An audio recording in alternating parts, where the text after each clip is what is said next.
जय श्री कृष्णा। ओम नमो भगवते वासुदेवाय।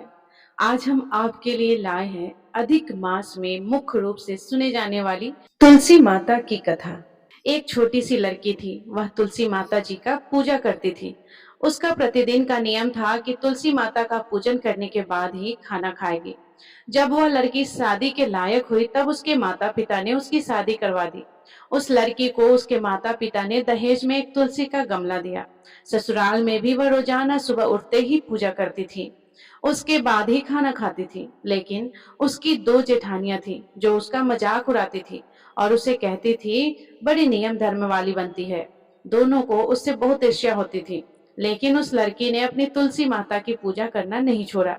ऐसे करते करते ही अधिक मास आया और उस लड़की ने अधिक मास स्नान का नियम लिया और वह और भी ज्यादा तुलसी जी की सेवा पूजा करने लगी। उससे उस लड़की का दोनों जेठानियों को बहुत गुस्सा आता था कि काम तो करती नहीं और हमेशा पूजा करती रहती है। वे दोनों उस लड़की से बहुत ईर्ष्या करती थी।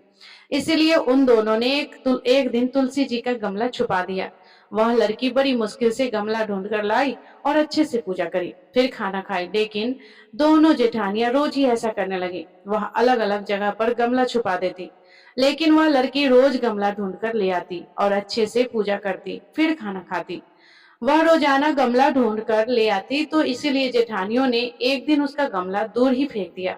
उस लड़की ने गमले को बहुत ढूंढा लेकिन गमला नहीं मिला। वह बहुत ही परेशान हो गई और उसका नियम था, इसीलिए उसने खाना भी नहीं खाया।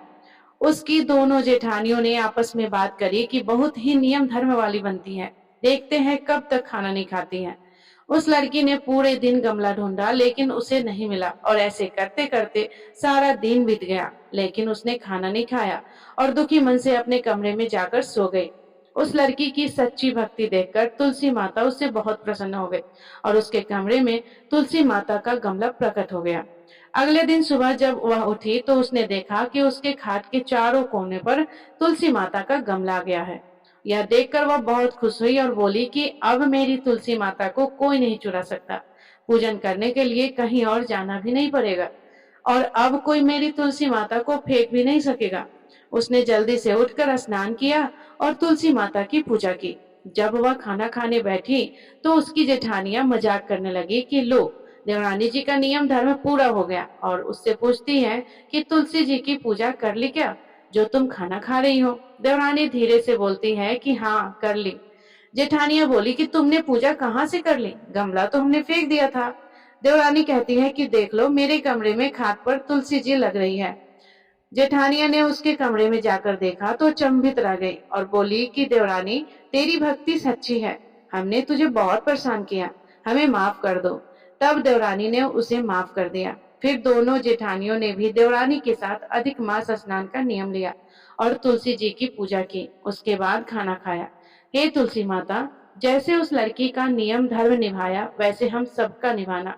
बोलिए तुलसी माता की जय। तो प्रिय श्रोताओं, ये थी अधिक मास में मुख्य रूप से सुने जाने वाली तुलसी माता की कथा।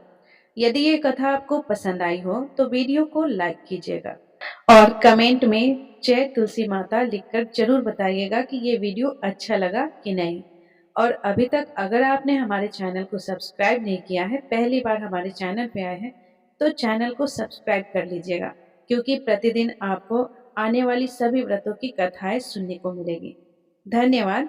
राधे राधे। जय श्री कृष्णा। आप सभी का दिन शुभ हो।